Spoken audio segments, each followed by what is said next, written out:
En este video vamos a hablar sobre los modelos de depreciación y agotamiento, así como sobre los impuestos de la renta.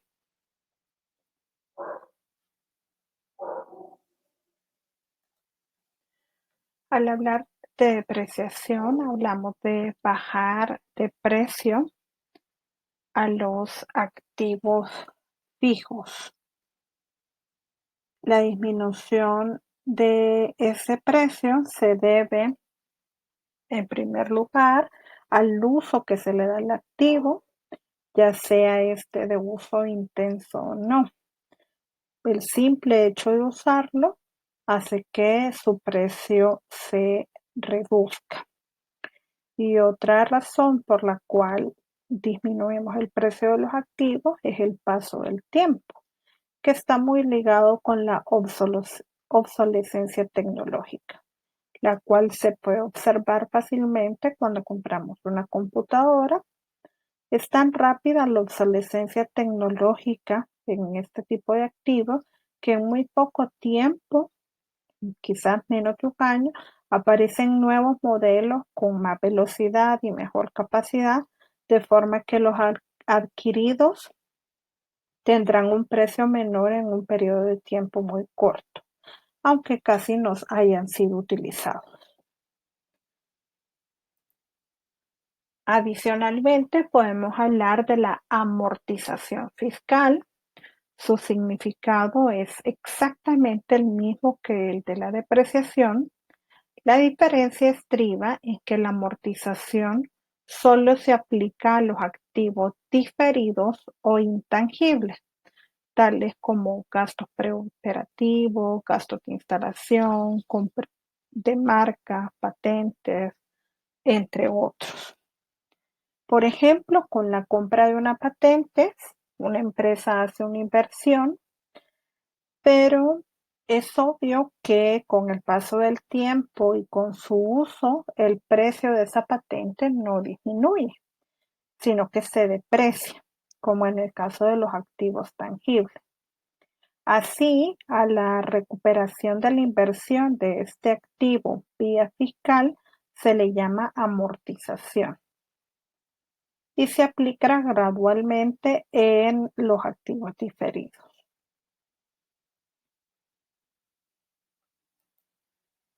¿Por qué es importante hablar de la depreciación o de la amortización?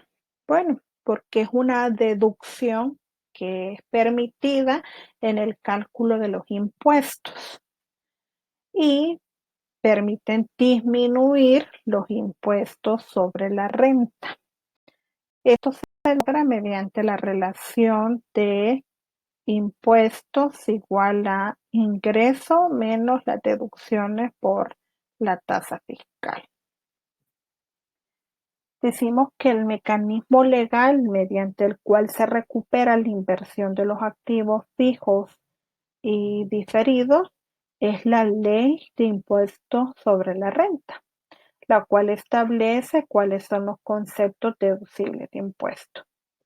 Se entiende entonces que los impuestos se pagan sobre la base de restar a los ingresos todos los gastos comprobables, como son la mano de obra, que se comprueba con las nóminas firmadas, o la materia prima, cuyo gasto se comprueba con facturas.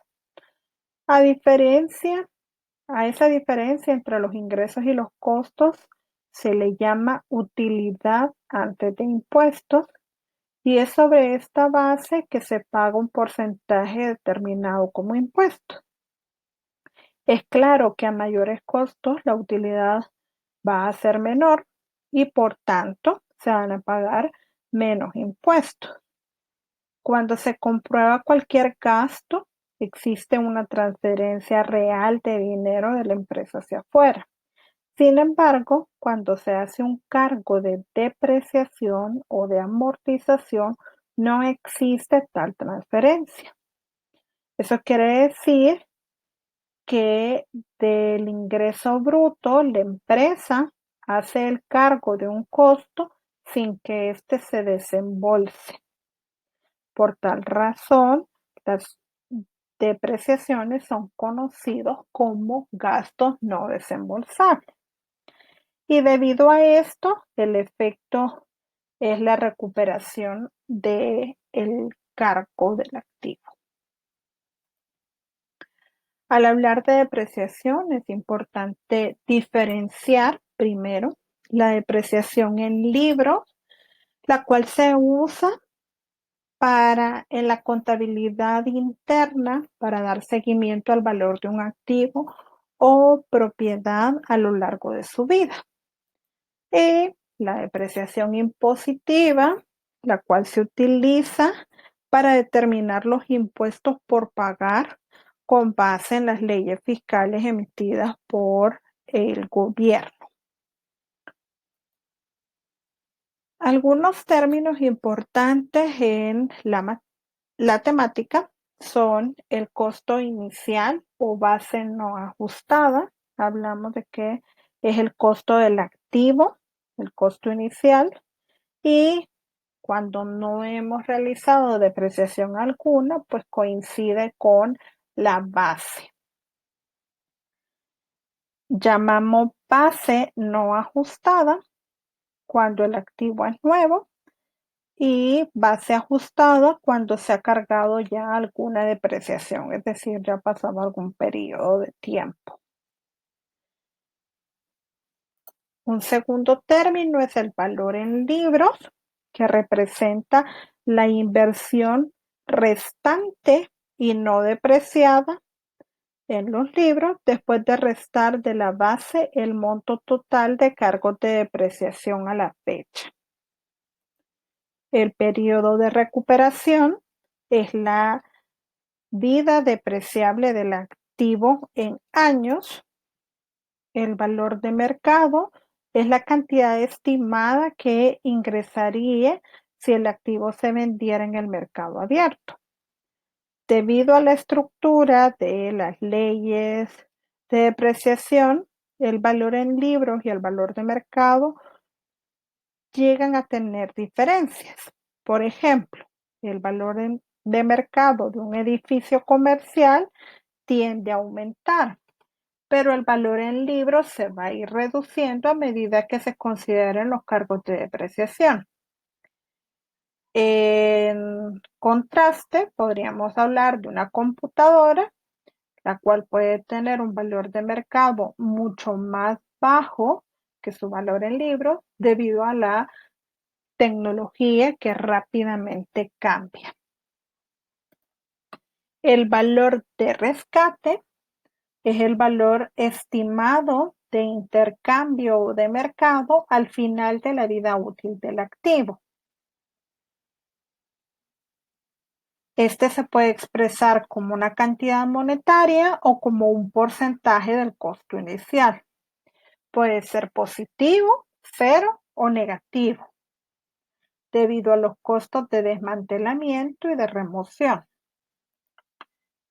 La tasa de depreciación o tasa de recuperación es la fracción del costo inicial que se elimina por depreciación cada año. La propiedad personal es uno de los dos tipos de propiedad para los que se permite la depreciación y incluye las posesiones tangibles de una empresa productora de ingresos con que se efectúan negocios. Se incluyen dentro de la propiedad personal la mayor parte de la propiedad industrial y de servicios. Ejemplos de ellos: vehículos, equipo de manufactura, dispositivos para el manejo de materiales, computadoras, equipos de red, equipos de comunicaciones, mobiliario de oficina, entre otros. La propiedad inmobiliaria incluye el predio y todas sus mejoras, es decir, edificios de oficinas, estructuras de manufactura, instalaciones de prueba, bodegas, apartamentos, entre otros. El terreno en el que en sí se considera una propiedad inmobiliaria pero no es depreciable.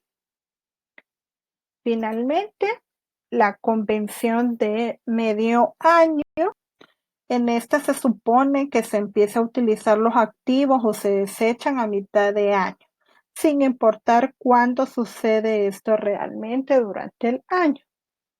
Existen también convenciones de mitad de mes y de mitad de trimestre. Dentro de los métodos para determinar la depreciación, tenemos el método de depreciación en línea recta. En él podemos definir a D como el cargo por depreciación en el año, a P como el costo inicial o valor de adquisición del activo por depreciar, VS como el valor de salvamento, N la vida útil o depreciable esperada del activo, DT la tasa de depreciación, y entonces se puede definir que la depreciación en línea recta es igual a el valor inicial o el costo de adquisición menos el valor de salvamento dividido entre la vida útil del activo. O de forma análoga podemos decir que es el valor inicial menos el valor de salvamento multiplicado por la tasa de depreciación. Como el activo se deprecia por la misma cuantía cada año, el valor en libros después de N años de servicio, denotado como VL, será igual al costo inicial menos la depreciación anual multiplicada por T. Es decir, VL va a ser igual al costo inicial menos T veces la depreciación. Veamos un ejemplo.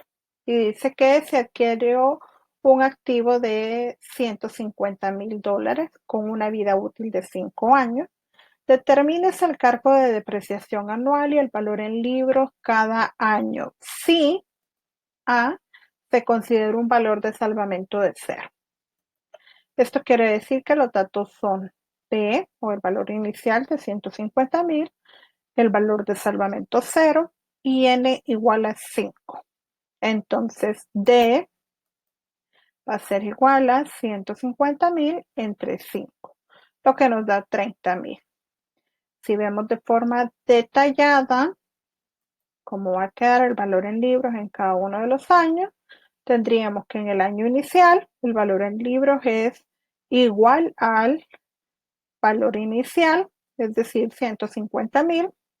En el año 1 vamos a tener el valor inicial menos la depreciación, que serían 120,000. En el año 2, los 120,000 menos 30,000 igual a 90,000.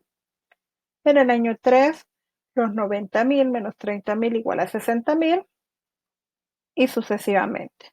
El valor recuperado en el año 1 serían ya la primera depreciación, que es de 30,000. En el año 2, 60,000. En el año 3, 90,000 y sucesivamente. Ahora, el literal P dice se considera un valor de salvamento de 30,000.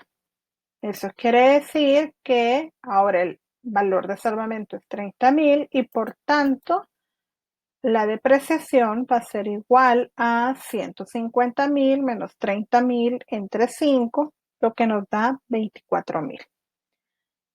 El detalle nos quedaría en el año 0, valor en libros 150,000. En el año 1, valor en libros 126,000, valor recuperado 24,000. En el año 2, el valor en libros sería 102,000 y el valor recuperado 48,000. En el año 3, valor en libros 78,000 y el valor recuperado 72,000. Y así sucesivamente. Otro método para determinar la depreciación es mediante la suma de dígitos de los años. Bajo este método, el cargo anual por depreciación se obtiene multiplicando el valor neto por depreciar, es decir, el valor inicial menos el valor de salvamento, por una fracción que resulta de dividir el número de años de vida útil restante entre la suma de los dígitos de los años 1 a n de la vida útil del activo.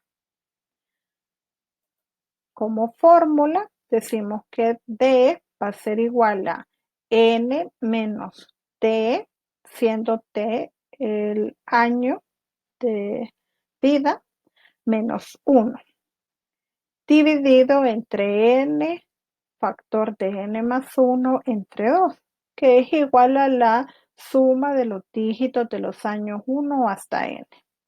Y esto factor de P menos el valor de salvamento. Veamos el mismo ejemplo con el mismo activo de 150,000 y el valor de salvamento de 30,000. En este caso, D o la depreciación va a ser igual a 5 menos T menos 1 entre 5 por 6 sobre 2. Factor de 150,000 menos 30,000. Lo que nos da que D va a ser igual a 6 menos T sobre 15, factor de 120,000. Ahora, si hacemos el detalle, tendríamos para el año 0, valor en libros 150,000. Para el año 1, el cargo anual por depreciación va a ser 6 menos 1 entre 15 o 5 entre 15, lo que es un tercio, por 120,000, lo que nos da 40,000. Eso quiere decir que el valor en libros va a ser 150,000 menos los 40,000, o sea, 110,000, y el valor recuperado los 40,000. Para el año 2 tendríamos 6 menos 2 entre 15, es decir, 4 quinceavos por 120,000, lo que nos da 32,000. El valor en libros sería 110,000 menos 32,000 igual a 78,000. Y el valor recuperado van a ser los 40,000 más 32,000 igual a 72,000. Y así sucesivamente hasta llegar al año 5, en donde el valor en libros es igual al valor de salvamento, los 30,000, y el valor recuperado son 120,000. A la depreciación por la suma de los dígitos de los años se le conoce también como depreciación acelerada, porque la inversión original de los activos se recupera más rápidamente en los primeros años, lo cual es conveniente para las empresas, pues contarán con más disponibilidad de efectivo en los primeros años de operación, cuando se tiene más dificultad de crecer y estabilizarse.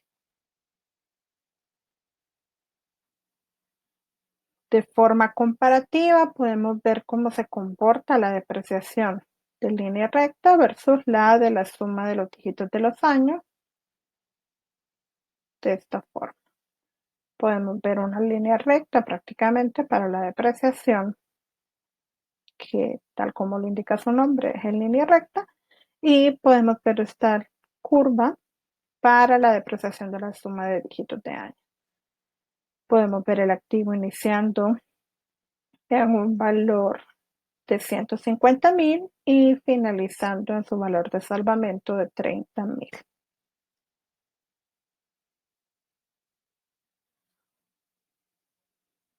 Así como la depreciación, existe el agotamiento. El agotamiento es un método en los libros, no en el efectivo, que representa la disminución del valor de un recurso natural a medida que se extrae, elimina o aprovecha. Esto es útil cuando se tienen minas o instalaciones geotérmicas. Para la determinación de el agotamiento tenemos dos métodos. Uno es el costo por agotamiento,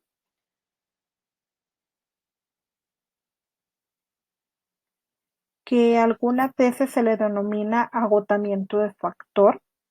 Se basa en el nivel de actividad o uso, no en el tiempo como en la depreciación. Y este puede aplicarse a la mayoría de los recursos naturales y debe aplicarse a la producción de madera. El factor de agotamiento por costos para un año T, denotado por CAT, es la razón del costo inicial del recurso respecto del número estimado de unidades recuperables. Eso quiere decir que CAT es igual al costo inicial entre la capacidad del recurso. Veamos un ejemplo. Dice que una empresa negoció los derechos para cortar madera en una extensión de bosques de propiedad privada por $850,000. Se estima que pueden obtenerse 250 millones de pies de tabla de madera, millones de PT. Determine la cuantía del agotamiento durante los 2 años iniciales si se cortan 12 y 20 millones de pies de tabla de madera. Entonces, en este caso tenemos que el costo del agotamiento para el año T va a venir dado por el costo inicial, que serían los $850,000, dividido entre la capacidad, que es de 250 millones de pies de tabla de madera. Esto nos va a dar igual a $3,400 por millón de pies de tabla de madera. Por lo tanto, para el año 1, que se cortan 12 millones de pies de tabla de madera, multiplicado por el costo del agotamiento para cualquier periodo, nos va a dar un costo total o un agotamiento de 40,800. Para el año 2, que se extraen 20 millones de pies de tabla de madera, eso multiplicado por el costo del agotamiento, nos va a dar $68,000.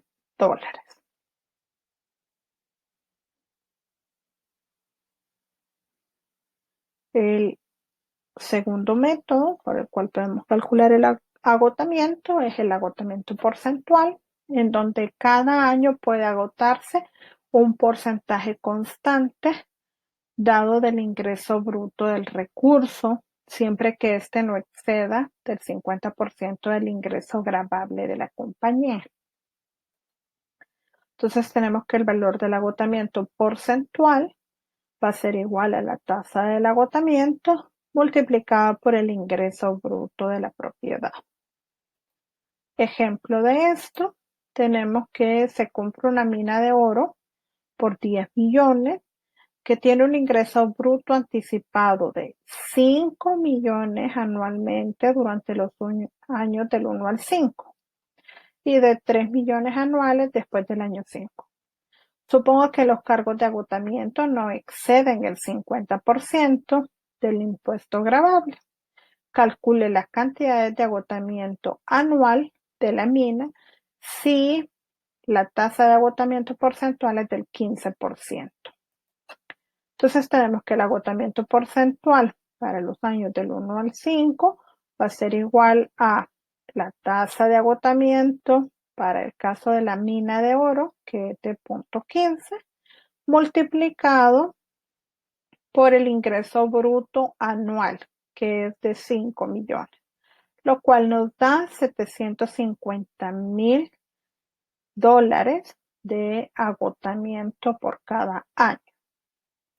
Y para los años que van del 5 en adelante, tendríamos una tasa de agotamiento siempre de 0.15 multiplicado por los 3 millones anuales de ingreso bruto, lo cual nos da una cantidad de agotamiento de $450,000.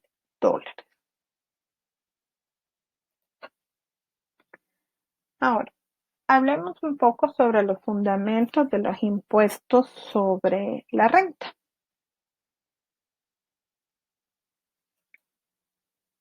Decimos que el impuesto sobre la renta es el monto del pago con base en el ingreso o utilidad que debe declararse a la institución gubernamental. Los impuestos son flujos de efectivo reales. Sin embargo, para que las empresas calculen sus impuestos se requieren algunos elementos que no son en efectivo, como ejemplo la depreciación.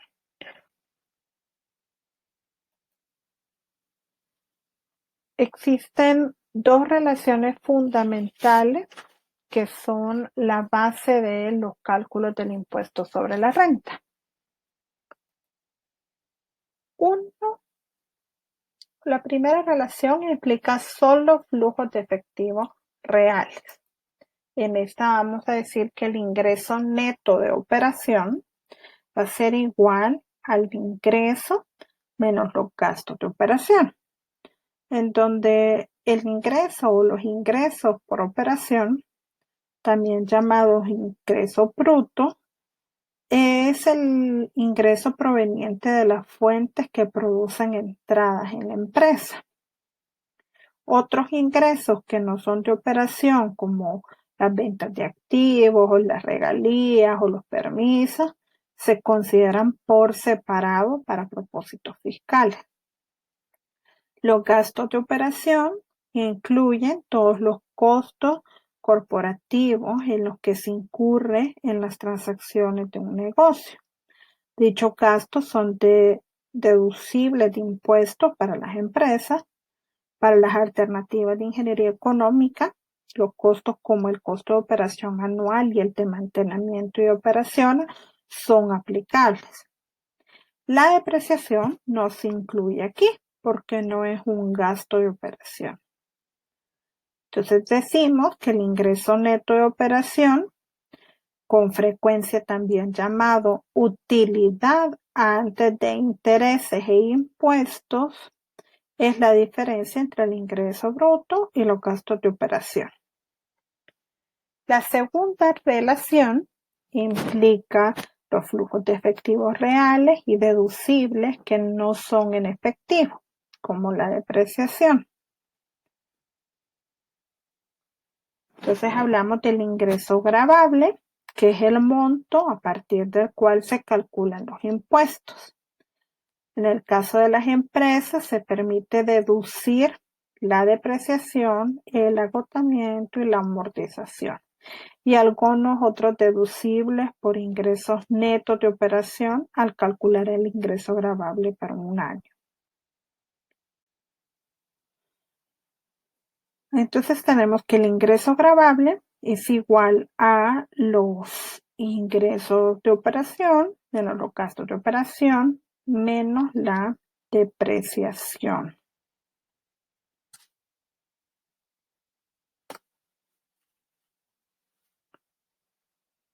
¿Qué efectos tiene esto en el flujo de efectivo? A ver, en el flujo de efectivo antes de impuestos hablamos de que va a ser igual al ingreso bruto menos los gastos de operación menos la inversión inicial si la hubiere en ese año, más el valor de rescate si existiera en ese año. Quiere decir que el flujo de efectivo de un año puede o no contemplar los elementos inversión inicial y valor de rescate. El flujo de efectivo después de impuestos, que es el flujo de efectivo antes de impuestos, menos los impuestos.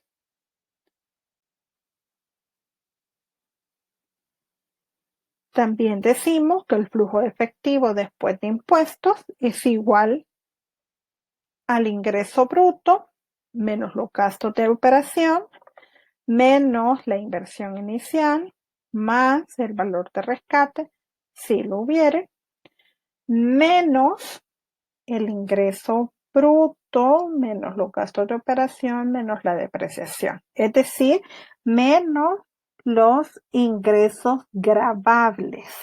multiplicado por la tasa de impuesto, la cual es un porcentaje o su equivalente decimal que se debe pagar en forma de impuesto. Las tasas de impuestos en muchos países son graduales o progresivas por nivel de ingreso gravable. Es decir, si las tasas son mayores, es porque los ingresos gravables son altos.